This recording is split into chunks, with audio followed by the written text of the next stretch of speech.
Hello everyone, मैं मोहित गंगवार आप सभी का विद्यादान क्लासेस में स्वागत करता हूं।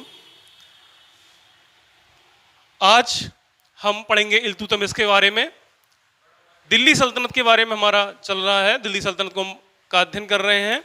पिछली क्लास में हमने कुतुबुद्दीन ऐबक को पढ़ा था और कुतुबुद्दीन ऐबक की मृत्यु के बाद जो आराम शाह शासक बना, आराम शाह के बाद इल्तुतमिश शासक बना। तो आज हम प्रारंभ करेंगे इस क्लास में इल्तुतमिश को। देखिए,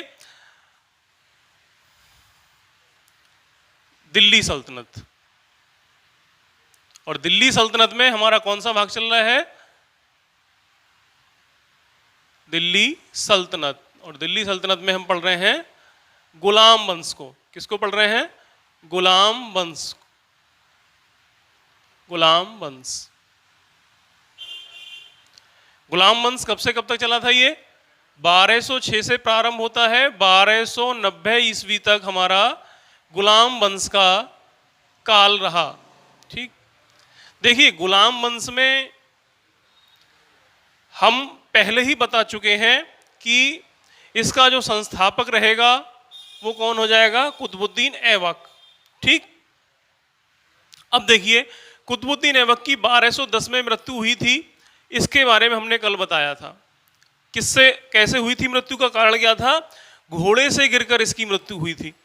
ठीक, अब इसके बाद में अगला जो शासक बना वो बना आराम शाह। आराम शाह,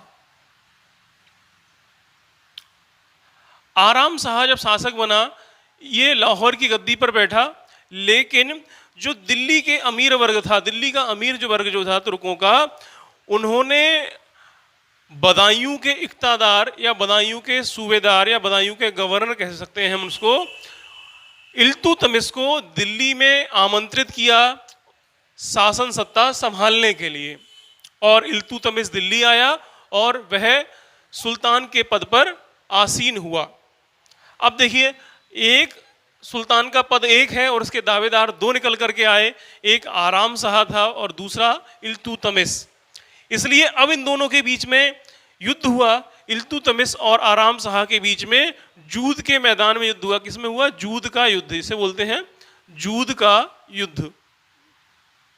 और इस युद्ध में आराम शाह को पराजित कर दिया। आराम शाह पराजित हुआ। किससे? इल्तुतमिश से। जब इल्तुतमिश विजयी रहा तो सुल्तान कौन बना? सुल्तान बनेगा इल्तुतमिश। ठीक है, सुल्तान कौन बन गया? इल्तुतमिश।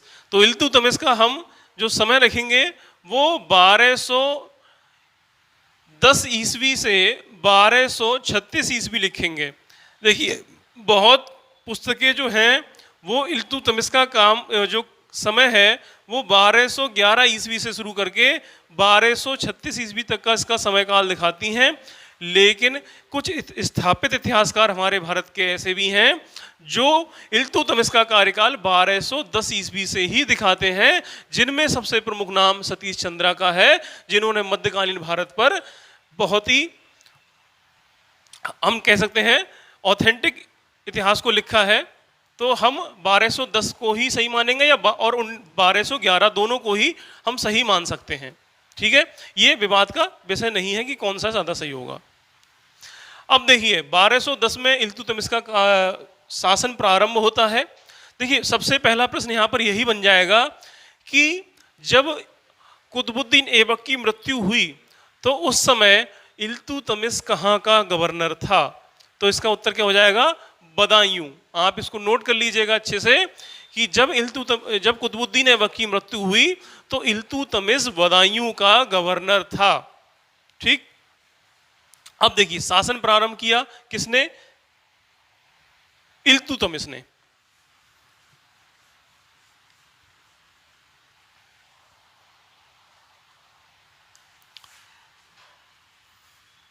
एक साइड लिख लेंगे इल्तुतमिश को, इल्तुतमिश।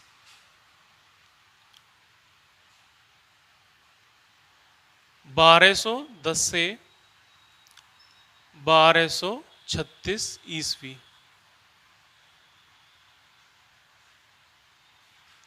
ठीक,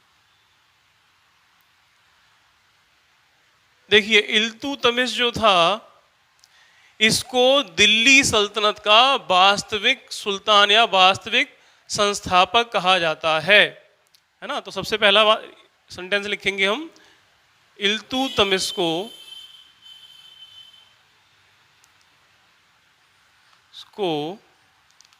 दिल्ली सल्तनत का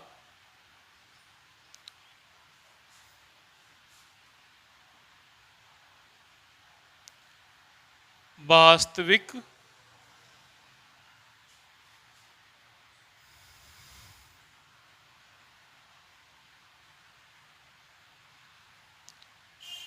संस्थापक माना जाता है।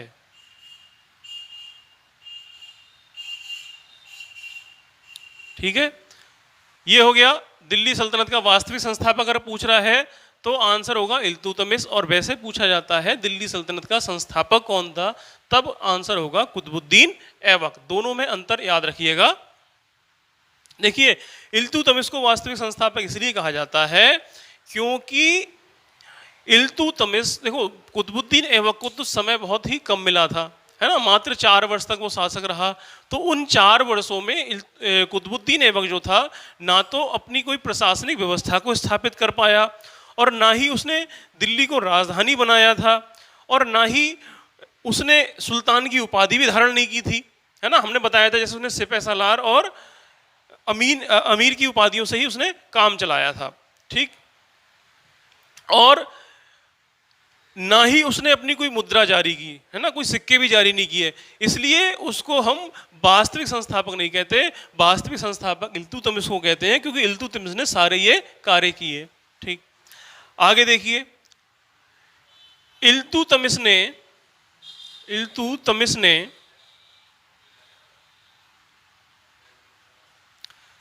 दिल्ली को राजधानी बनाया, दिल्ली को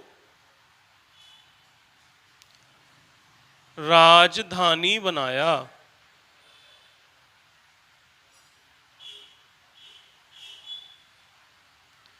ठीक है, तो दिल्ली को राजधानी बनाने वाला कौन शासक हो जाएगा, इल्तुतमिश। ठीक, अब देखिए, अब इल्तुतमिश सुल्तान बन चुका था।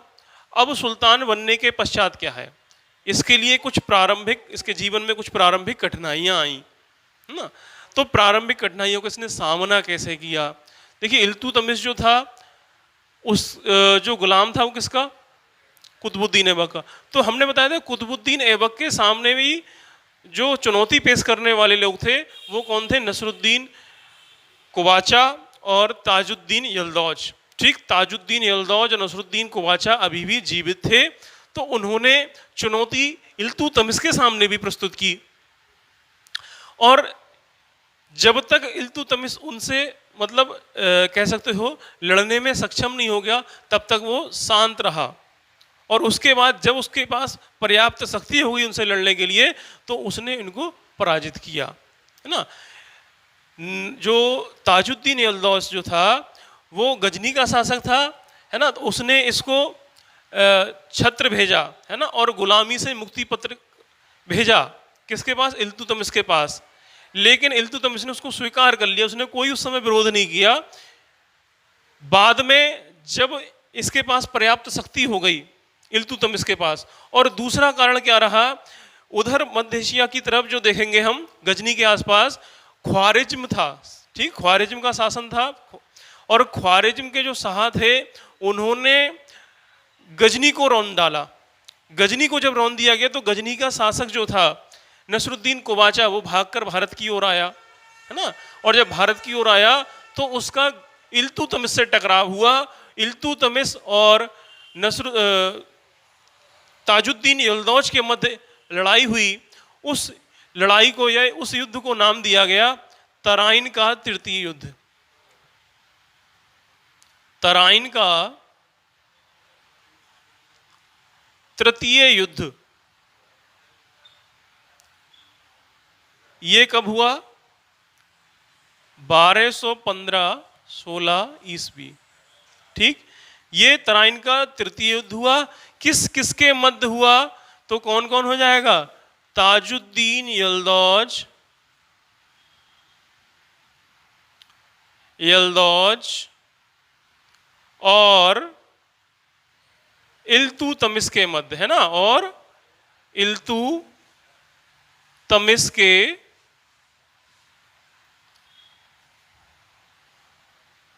मध्य हुआ।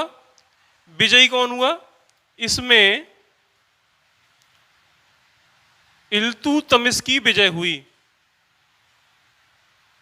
इल्तुतमिश की विजय हुई। ठीक, याद रखिएगा। और जब इल्तुतमिश की विजय हुई, उसने ताजुद्दीन यल्दौज को पराजित करने के पश्चात बदायूं की जेल में कैद करके रखा और कुछ समय पश्चात उसको मरवा दिया जेल में ही। ठीक, इस प्रकार से ताजुद्दीन यल्दौज की मृत्यु हो गई। कहां पर? बदायूं में। इसलिए ताजुद्दीन यल्दौज की कब्र कहां पर है? बदायूं में है। ठीक, अब आगे बढ़ते हैं। हमने बताया था कि इसको चुनौती पेश करने वाले दो लोग थे, एक ताजुद्दीन यल्दौज था, दूसरा नसीरुद्दीन कुबाचा था। नसरुद्दीन कुबाचा से निपटने के लिए अभी थोड़ा समय था, वो वक्त का इंतजार कर रहा था इल्तुतमिश, और जब वक्त आया तो इल्तुतमिश ने नसरुद्दीन कुबाचा को भी पराजित करके मार दिया। मतलब मारने से मतलब था यहाँ पर उसकी मृत्यु नदी में डूबने से हुई थी, लेकिन उसको पराजित किया इल्तुतमिश ने। अब देखिए इससे पहले क्या हुआ। इल्तुतमिश का नया नया तो राज्य गठित हुआ था बेचारे का, है ना, और ऐसे में इसके ऊपर बहुत सारे खतरे मंडरा रहे थे, कहीं दूसरा कोई विदेशी शक्तिशाली राजा इनके ऊपर आक्रमण ना कर दे। तो इनके लिए कुछ तो इनका भाग्य ने भी इनका साथ दिया। देखिए जैसे ख्वारिज्म के शाह जो थे उन्होंने गजनी को रौंद दिया, और गजनी को रौंदने के बाद अगर वो भारत की ओर बढ़ते, है ना, तो उससे पहले ही 1218 ईस्वी में ख्वारिज्म के ऊपर चंगेज खान ने आक्रमण कर दिया। किसने आक्रमण कर दिया? Genghis Khan. अब देखिए ये एक नया करैक्टर आया है यहाँ पर इतिहास में। चंगेज खान जो था वो उसने पूरे मध्य एशिया को रौंद डाला, मध्य एशिया और पश्चिम एशिया को पूरे को जीत लिया उसने चंगेज खान ने, और ख्वारिज्म के शाह को भी पराजित किया। ऐसा कहा जाता है कि जो चंगेज खान था, है ना, चंगेज खान ने कुछ व्यापारी मतलब अपने भेजे थे व्यापार करने के लिए, उनको सुरक्षा का वचन दे करके भेजा था। उनको ख्वारिज्म शाह ने मृत्युदंड दे दिया, उनको मार दिया। इसलिए चंगेज खान जो था वो ख्वारिज्म के शाह से नाराज था और उसने ख्वारिज्म पर आक्रमण करके तहस नहस कर दिया। तो ये जो ख्वारिज्म के शाह से इनको दिल्ली सल्तनत को खतरा था, वो खतरा भी टल गया। दूसरा क्या हुआ, अब ख्वारिज्म के शाह का जो पुत्र था जलालुद्दीन मांगवरनी, कौन था? जलालुद्दीन मांगवरनी इसका पुत्र था। जलालुद्दीन मांगवरनी। जलालुद्दीन मांगवरनी जो था ये भाग करके भारत की ओर आया, और भारत में आकर के उसने इल्तुतमिश से शरण मांगी। क्या मांगा? इल्तुतमिश से शरण मांगी। लेकिन इल्तुतमिश को बहुत अच्छे से पता था कि अगर मैंने जलालुद्दीन को शरण दी तो इसका मतलब है मैं चंगेज खान से दुश्मनी मोल ले रहा हूं। इसलिए उसने जलालुद्दीन मांगवरनी को शरण देने से इनकार कर दिया और उसको शरण नहीं दी, जिस कारण से क्या हुआ, इसने ये चंगेज खान के प्रकोप से बच गया। ठीक है, ये कब घटना हुई थी? जब जलालुद्दीन मांगवरनी शरण मांगने आया था। ये घटना है 1221 ईस्वी की। कब की है? 1221 ईस्वी, है ना। तो प्रश्न आएगा कि चंगेज खान भारत के सीमा तक कब आया था? तो कब आया था? 1221 ईस्वी में आया था। क्यों आया था? वो ख्वारिज्म के शाह के पुत्र जलालुद्दीन मांगवरनी का पीछा करते हुए भारत की सीमा तक आया था, सिंधु नदी के उस पार तक। ठीक है, जलालुद्दीन मांगवरनी सिंधु नदी पार करके इस साइड आ चुका था, और वहां पर वो 3 माह तक घूमता रहा। अगर इल्तुतमिश ऐसे में उसको शरण दे देता जलालुद्दीन मांगवरनी को, तो ये निश्चित था कि चंगेज खान दिल्ली सल्तनत को तहस नहस कर देता, है ना। इतना शक्तिशाली शासक था ये चंगेज खां, इसके सामने बड़े बड़े साम्राज्य नहीं टिक पाए। इसने एशिया से लेकर यूरोप तक अपना शासन स्थापित किया था। ये इसका नाम जो है ना चंगेज खां, इससे ये मत समझना कि ये व्यक्ति मुसलमान था। ये मुसलमान नहीं था चंगेज खां, इसका तो वास्तविक नाम तिमुचिन था। क्या नाम था इसका वास्तविक? तिमुचिन था। और ये जो था अपने आप को ईश्वर का प्रकोप कहता था या अल्लाह का कहर कहता था, है ना। जिसके ऊपर पड़ गया उसको समाप्त करके या उसको नेस्तनाबूद कर देता था। ये चंगेज खां की विशेषता थी। आगे बढ़ते हैं तो एक तो ये इसकी उपलब्धियों में आ जाएगा, किसकी? इल्तुतमिश की, कि इसने नए नए अपनी दिल्ली सल्तनत को चंगेज खां के प्रकोप से बचा लिया। कब बचा लिया? 1221 ईस्वी में। ठीक, अब देखिए इसके बाद क्या हुआ। अब चंगेज खां और चंगेज खां वापस चला गया और कुछ समय बाद इसका युद्ध हुआ 1227 ईस्वी में। किसके साथ? नसीरुद्दीन कुबाचा के साथ में। नसीरुद्दीन कुबाचा से। और इसने नसरुद्दीन कुबाचा को पराजित कर दिया। नसरुद्दीन कुबाचा भाग रहा था और सिंधु नदी में डूबने से उसकी मृत्यु हो गई।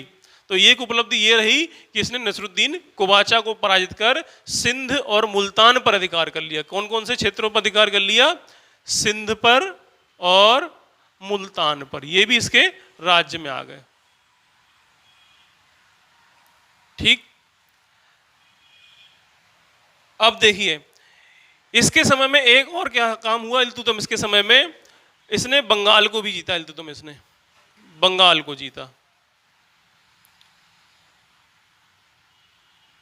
बंगाल में देखिए क्या था, हमने बताया था बिहार और बंगाल को कुतुबुद्दीन के समय में उसका एक सरदार था जिसका नाम था बख्तियार खिलजी। बख्तियार खिलजी ने जीता था।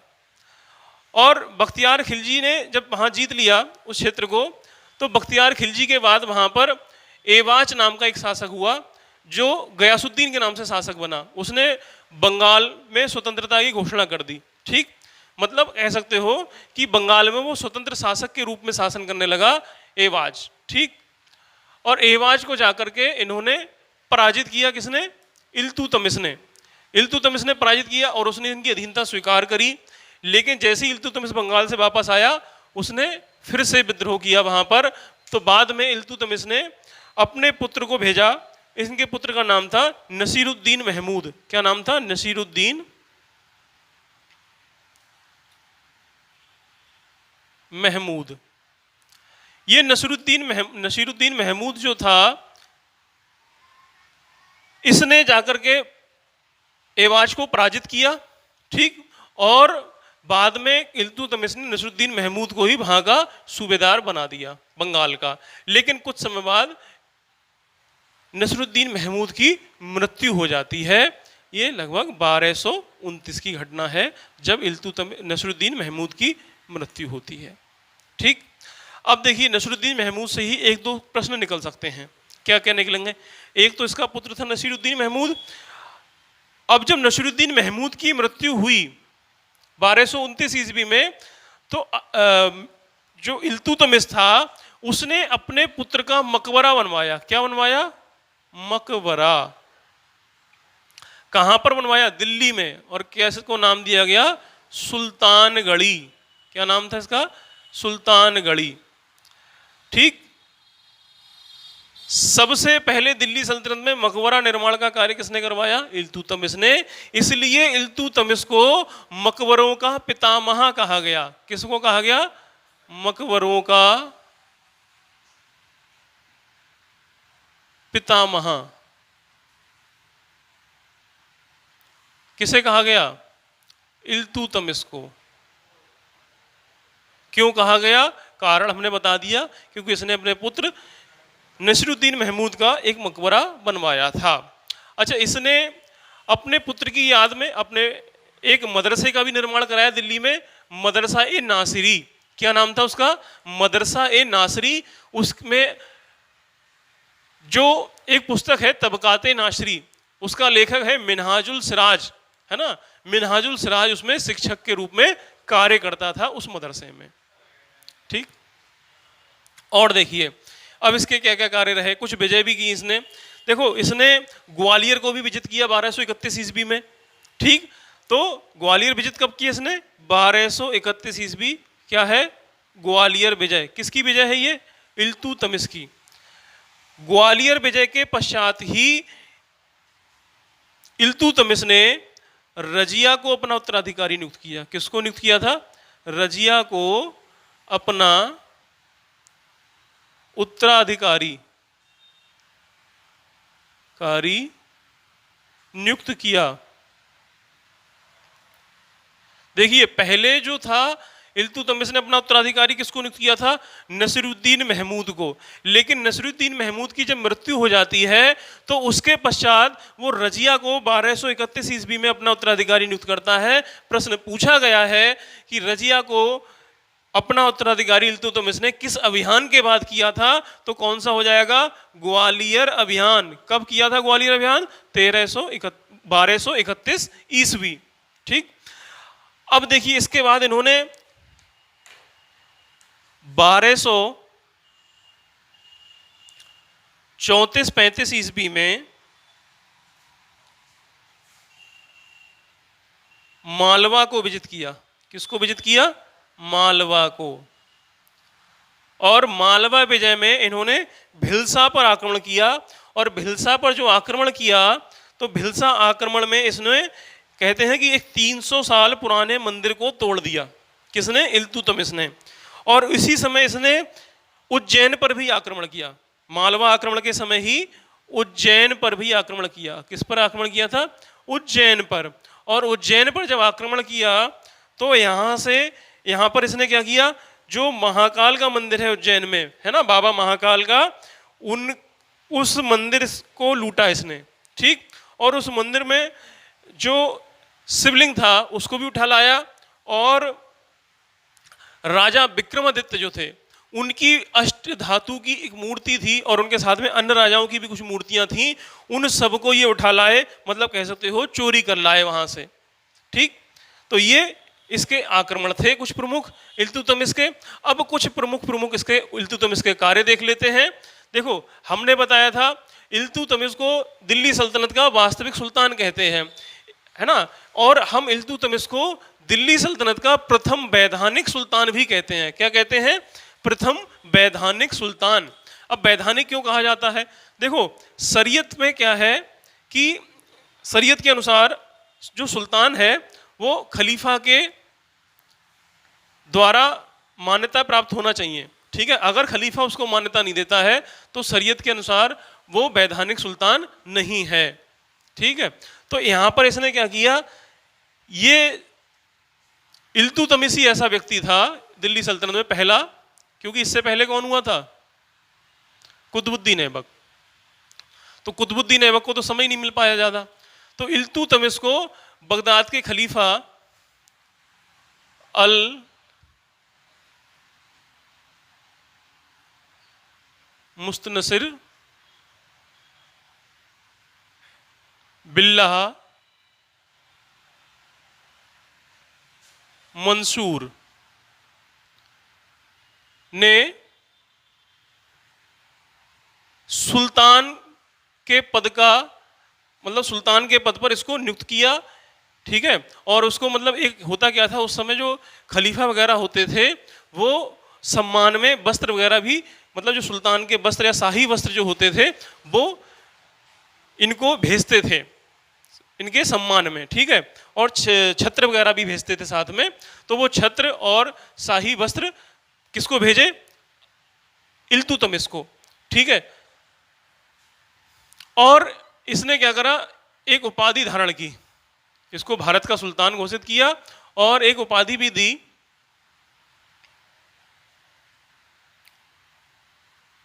नासिर अमीर उल मोमिनीन की।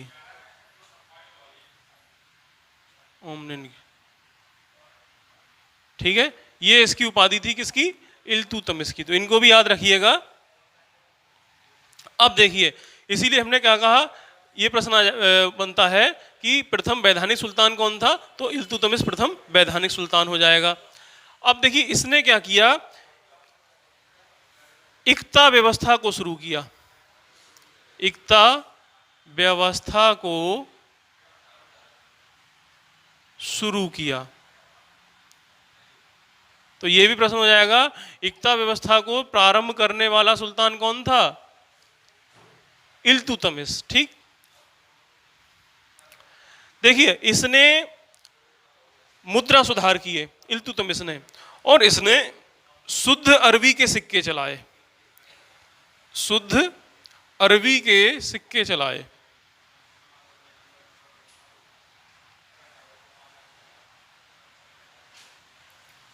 ठीक है, और 2 सिक्के जारी किए इसने, टंका और जीतल। ठीक है, ये टंका जो था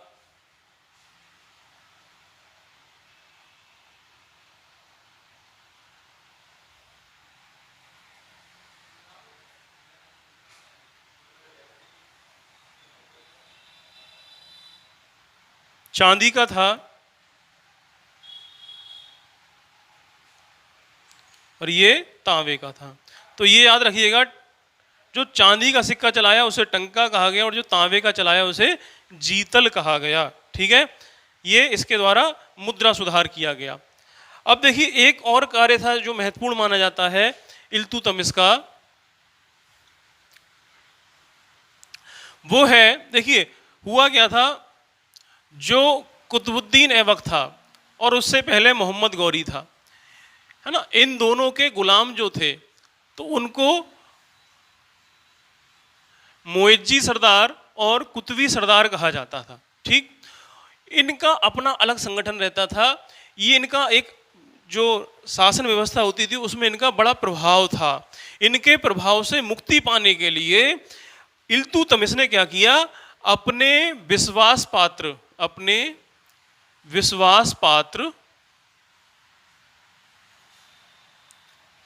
40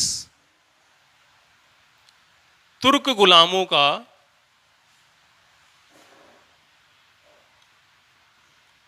एक संगठन बनाया, एक संगठन बनाया जिसे तुर्कान ए चहलगानी, क्या कहा गया, जिसे तुर्कान ए चहलगानी कहा गया, या इसे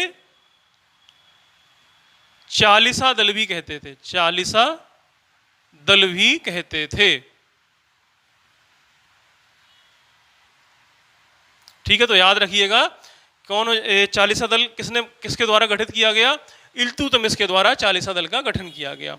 क्यों किया गया था, मुइज्जी और कुतुबी सरदारों के प्रभाव को कम करने के लिए इसने चालीसा दल का गठन किया, है ना। सर्वप्रथम जो तुर्कान चहलगानी का वर्णन किया गया है वो एक राइटर हुआ है ईसामी, क्या नाम था इस राइटर का, ईसामी। ईसामी की पुस्तक है एक फुतूह सलातीन, फुतूह उस सलातीन, इसमें सबसे पहले इसका वर्णन मिलता है। ठीक है, तो ये राइटर जो है इसकी पुस्तक भी याद रखिएगा अच्छे से, ये पूछी जाती है कि फुतूह सलातीन किसकी पुस्तक है या ईसामी की रचना कौन सी है। ठीक है,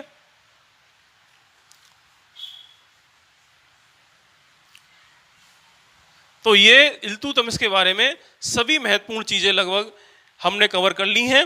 अब अंत में देख लीजिएगा, 1236 ईस्वी में इसकी मृत्यु हो गई, इसकी मृत्यु हुई। ठीक है, अब मृत्यु से पहले ये एक अभियान पर जा रहा था, बामियान के अभियान पर। ठीक है, बामियान के अभियान पर जो आपका सिंध में पड़ेगा। ठीक है, उस अभियान पर जा रहा था, लेकिन इसकी रास्ते में ही तबीयत खराब हुई और ये वापस लौट आया और अंत में इसकी 1236 में मृत्यु हो गई। तो 1236 में किसकी मृत्यु हुई है? इल्तुतमिश की। और इल्तुतमिश की मृत्यु के बाद जो इन्होंने अपना चालीसा दल गठित किया था, ये चालीसा दल जो था वो अपने आप को सर्वोच्च समझने लगा और वो किंग मेकर की भूमिका में आ गया। और वो फिर अब क्या करेगा? राजा अपने हिसाब से अपने राजाओं को नियंत्रित करते थे, और जो राजा उनके हिसाब से नहीं चलते थे, उनके नियंत्रण में नहीं रहते थे, उनको वो मार दिया करते थे और उनके स्थान पर, मतलब मारने से मतलब तो मरवा दिया करते थे, और उनके स्थान पर नए राजा मतलब सुल्तान को बना दिया करते थे। और इसीलिए इसी कारण क्या हुआ, जो इल्तुतमिश ने अपना उत्तराधिकारी नियुक्त किया था रजिया को सुल्तान ना बना करके इनके इल्तुतमिश के एक पुत्र थे रुकनुद्दीन फिरोज शाह, उनको शासक या सुल्तान बना दिया गया। बाद में रजिया ने रुकनुद्दीन फिरोज शाह को हटाकर खुद सुल्तान का पद धारण किया। उनके बारे में हम कल अगली क्लास में पढ़ेंगे। अच्छा, एक कुछ महत्वपूर्ण चीजें थी जो पिछली क्लास की छूट गई हैं, वो मैं यहाँ आपको बता देता हूँ।